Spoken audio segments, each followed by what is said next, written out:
Hello students. तो हम लोग पॉलिटिकल पार्टीज़ का पार्ट थर्ड स्टार्ट करने वाले हैं। और अभी तक मैंने आपको 2 वीडियो लेक्चर्स में बेसिक चीज़ें बता दी है कि पॉलिटिकल पार्टीज़ के फंक्शंस क्या होते हैं, what is national party versus state party. अब हम लोग देखेंगे कि पॉलिटिकल पार्टीज़ के चैलेंजेस क्या क्या होते हैं। ठीक है ना। तो पहला चैलेंज है lack of internal democracy. Lack of internal democracy, lack of internal क्या बोलेंगे सर, डेमोक्रेसी। सिंपल सी बात है, पहला चैलेंज है। और हम क्या पढ़ रहे हैं, हम लोग चैलेंजेस पढ़ रहे हैं। हम लोग क्या पढ़ रहे हैं, चैलेंजेस पढ़ रहे हैं पॉलिटिकल पार्टीज़ के। सिंपल सी बात है। तो इंटरनल होता है अंदर, यानी पॉलिटिकल पार्टीज़ के अंदर। इंटरनल यानी अंदर। डेमोक्रेसी का मतलब क्या होता है, जो हम लोग पढ़ रहे हैं सर, डेमोक्रेटिक सोसाइटी। यानी democracy generally means rules and regulations, एक सिस्टम। तो पॉलिटिकल पार्टीज़ के इंटरनल यानी अंदर ही कोई सिस्टम नहीं होता। कैसे नहीं होता, जो पॉलिटिकल पार्टीज़ है वो रजिस्टर्स मेंटेन नहीं करके चलती सर। क्या मेंटेन करके नहीं चलती सर, रजिस्टर्स मेंटेन नहीं करके चलती। कौन से रजिस्टर, मेंबरशिप के रजिस्टर्स। कितने मेंबर हैं, कितने नए मेंबर आए, कितने पुराने मेंबर निकले, वगैरह वगैरह। तो एक सिस्टम होता है, लेकिन वो मेंटेन ही नहीं करके रखती। दूसरा, political parties do not hold what, organisational meetings. क्या नहीं होल्ड करके रखती सर, ऑर्गेनाइजेशनल मीटिंग्स, जो उसको होल्ड करके रखनी चाहिए, लेकिन वो होल्ड करके नहीं रखती सर। ठीक है। मीटिंग्स से क्या होता है सर, पता पड़ता है कि क्या क्या चीज़ें हो रही है, क्या क्या चीज़ें नहीं हो रही है। तीसरा, इंटरनल इलेक्शंस नहीं होते हैं पॉलिटिकल पार्टीज़ में। एक्सटर्नल की बात नहीं कर रहा हूँ, वर्ड सुनो। इंटरनल, इंटरनल एक्शंस यानी किसी को भी उठा के कुछ भी काम दे दिया कि जाकर तू ये काम कर, किसी को भी लीडर बना दिया। इंटरनली हर चीज़ का एक सिस्टम होता है। जैसे स्कूल में क्या होता है, इंटरनली हर टीचर की एक पोस्ट होती है, ऐसे पॉलिटिकल पार्टीज़ के अंदर भी जो मेंबर्स होते हैं। मैं एक्सटर्नल की बात नहीं कर रहा हूँ, मैं इंटरनल की बात कर रहा हूँ। एक्सटर्नल में तो लोग वोट देकर लोगों को चूज़ करते हैं, लेकिन इंटरनली इलेक्शंस होने चाहिए। एक जो सबसे रिस्पॉन्सिबल पर्सन है उसको सारा मैनेजमेंट देना चाहिए, लेकिन किसी को भी उठा के कुछ भी दे दिया जाता है, जो सबसे बड़ा डिसएडवांटेज है, चैलेंज है। ठीक है।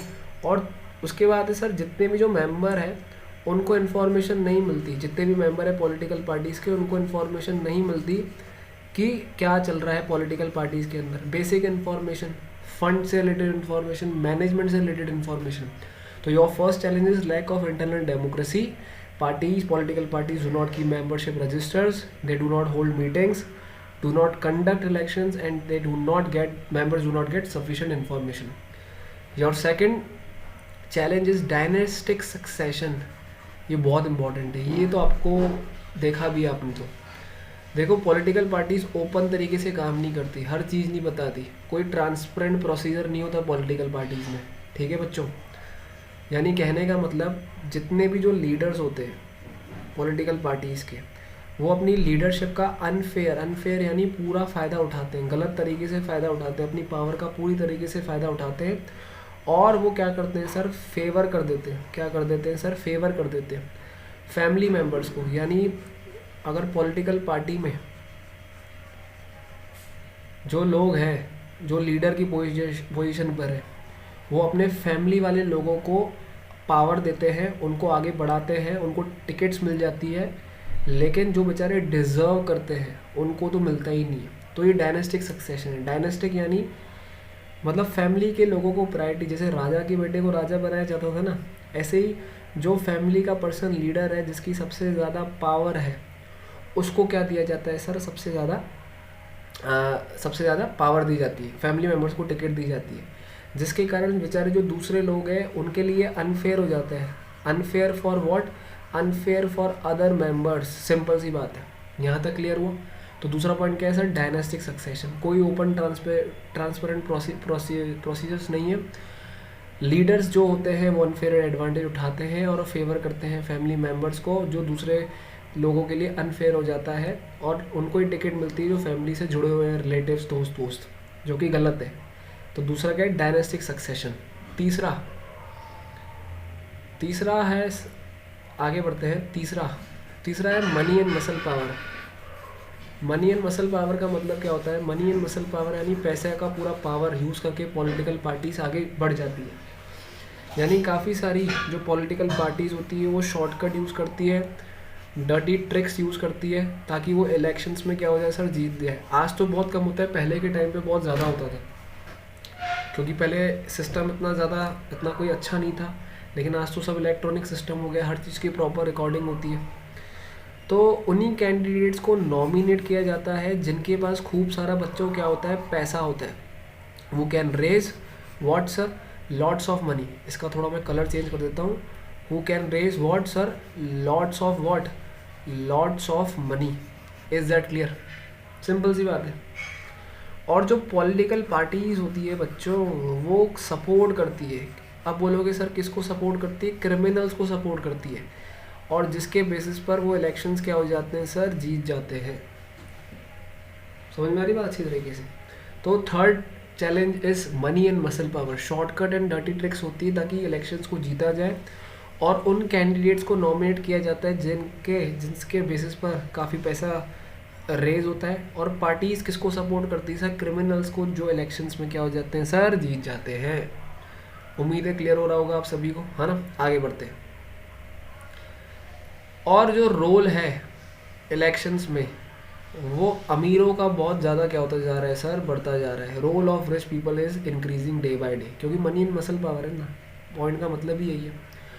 उसके आगे हम लोग पढ़ते हैं बच्चों, उसके आगे क्या है सर? उसके आगे है आप लोगों का fourth challenge is meaningful choice. क्या लिखा हुआ है? Meaningful choice. अब बोलोगे इसका मतलब क्या होता है मीनिंगफुल चॉइस का? देखो, जो पॉलिटिकल पार्टीज होती है ना, जितनी भी, जो उनका जो आइडियोलॉजिकल डिफरेंस है, आइडियोलॉजिकल यानी उनका आइडिया, उनका मेंटालिटी, वो जितनी भी पॉलिटिकल पार्टीज है सब में सबकी मेंटालिटी सेम होती है। सब आपके घर पे आएंगे, हाथ जोड़ेंगे और बोलेंगे हमें वोट दो। कोई अलग तरीके से काम करना नहीं चाहता, और आइडियोलॉजिकल डिफरेंस बहुत ही कम है, बहुत ही, एरो नीचे का लगाया, बहुत ही कम है। किस में कम है sir? Among the parties. Which parties? Political parties. यानी जितनी भी पॉलिटिकल पार्टीज इलेक्शन में खड़ी होती है, उनकी जो पॉलिसीज़ होती है लोगों के सामने वो सेम होती है। हर कोई आएगी आपके सामने, हाथ जोड़ेगी और बोलेगी हम आपकी प्रॉब्लम्स को हटाएंगे। कोई यार यूनिक तरीका नहीं है उनके अंदर काम करने का, सब एक जैसी। तो बेचारे लोग क्या करें, एक ना एक को तो पार्टी को वोट देना ही पड़ता है। जैसे ब्रिटेन में एक लेबर पार्टी है बच्चों। कौन सी पार्टी है? Labour party. और दूसरी पार्टी कौन सी? Conservative party. ठीक है, ये कहाँ पर है सर? ये ब्रिटेन में, ब्रिटेन में। ठीक है, तो ब्रिटेन में लेबर पार्टी और कंजर्वेटिव पार्टी में कोई डिफरेंस नहीं है, ये सेम तरीके से ही काम करती है।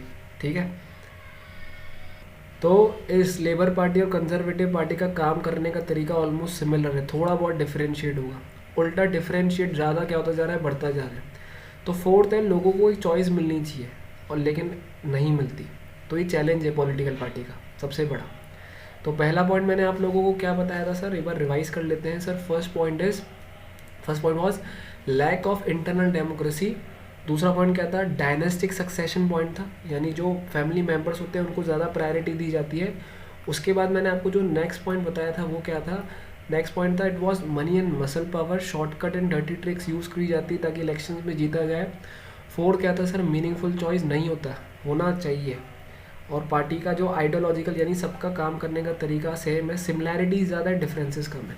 तो ये आपके क्या हो गए सर? ये आपके हो गए चैलेंजेस वगैरह वगैरह। ठीक है, उसके बाद हम लोग बात करते हैं, आपके सामने आता है अब how can parties B reformed. कैसे पॉलिटिकल पार्टीज़ को रिफॉर्म किया जाए। अभी तक तो मैंने तुम लोग को ये बताया कि सर पॉलिटिकल पार्टी का ये चैलेंज होता है, पॉलिटिकल पार्टी का वो चैलेंज होता है। अब हम लोग बात करते हैं कैसे पॉलिटिकल पार्टीज़ को रिफॉर्म किया जाएगा। How can parties be what reformed. Is that clear?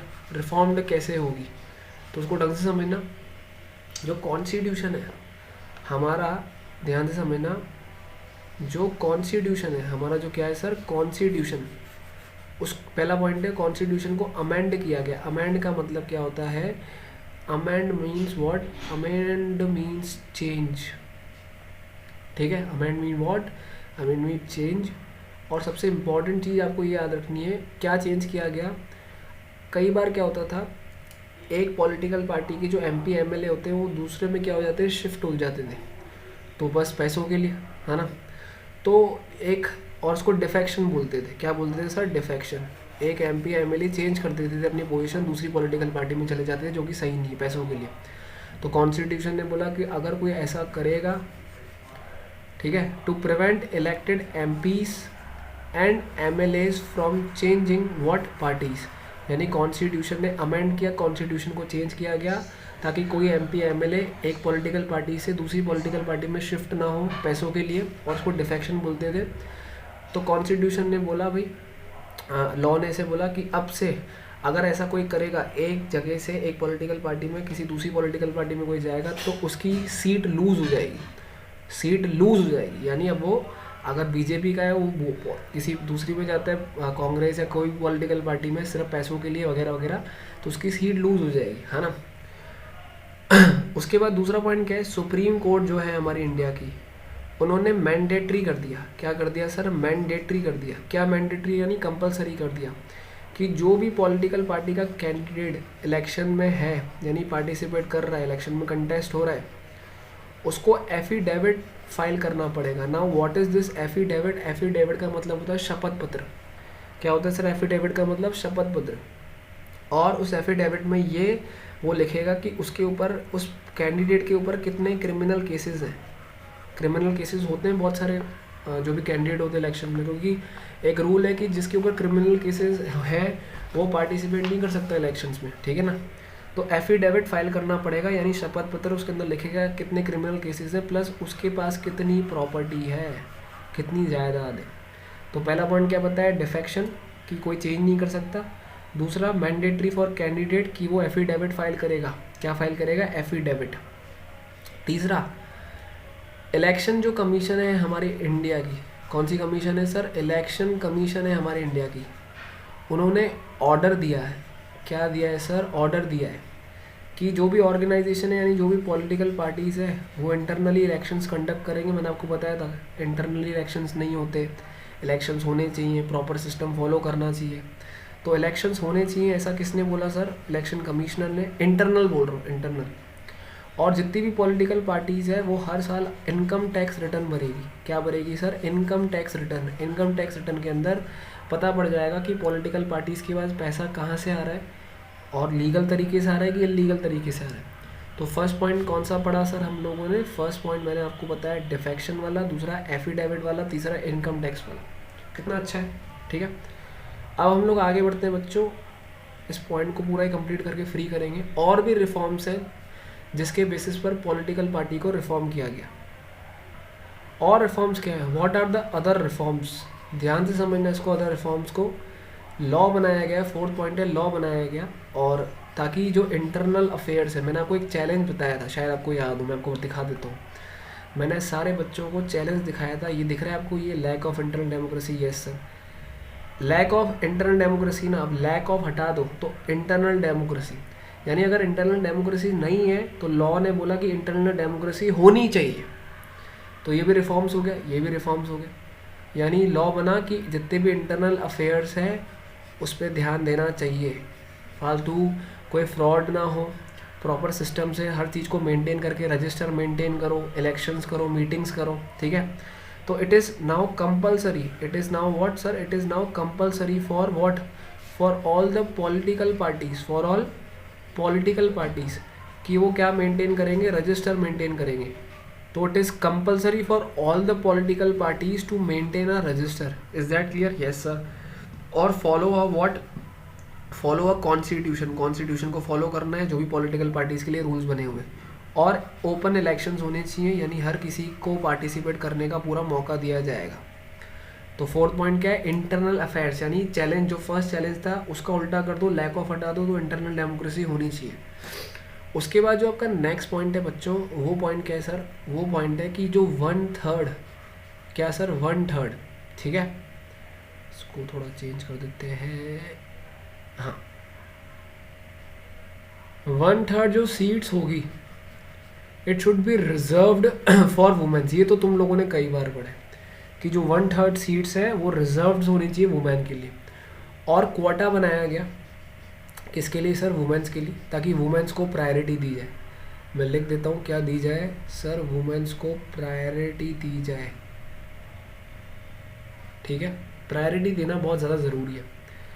क्योंकि उनको भी एक कौन सा चांस मिले, उनको भी सर इक्वल चांस मिले, सिंपल सी बात है, इक्वल व्हाट, इक्वल चांस। ठीक है बच्चों। Then your next point is what, state funding of elections हुआ।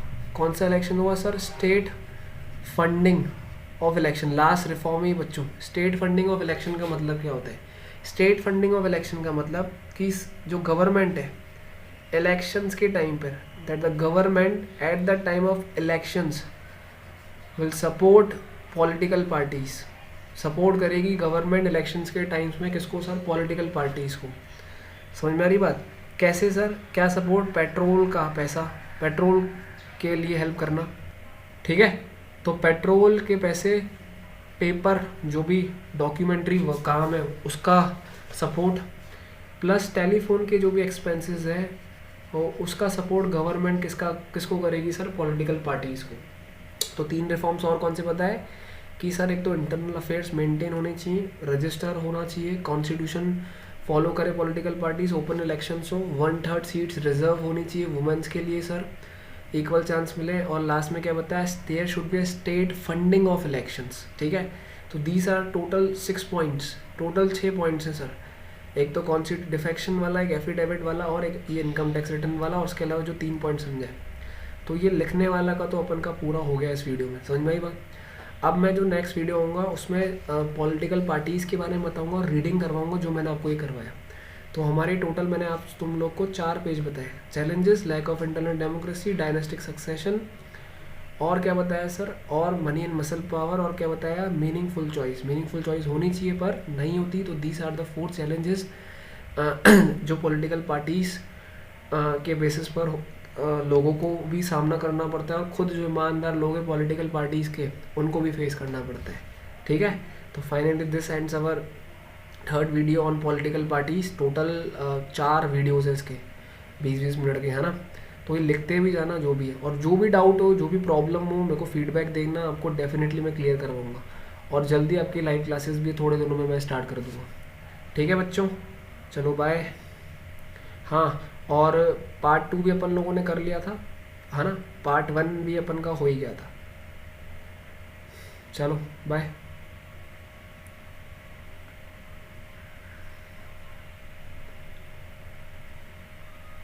ये बच्चों लास्ट चीज़ एक देख लो, ये पॉलिटिकल पार्टीज़ है, ये मैं आपको डायरेक्टली रीड करवाऊँगा। बीजेपी, कांग्रेस, सीपीआई, ये कब आई थी ये मैं आपको पढ़ा दूंगा, रीड करवा दूंगा। ये लिखवाने का नहीं, ये सिर्फ लर्न करने का है। तो मैं एक अलग से वीडियो बनाऊंगा और उसमें ये इन्वॉल्व कर दूंगा और उसमें आपको सारा क्लियर कर दूंगा। ठीक है, तो ये 6 से 7 पॉलिटिकल पार्टी एग्जाम में पूछी जा सकती है ना। चलो बाय।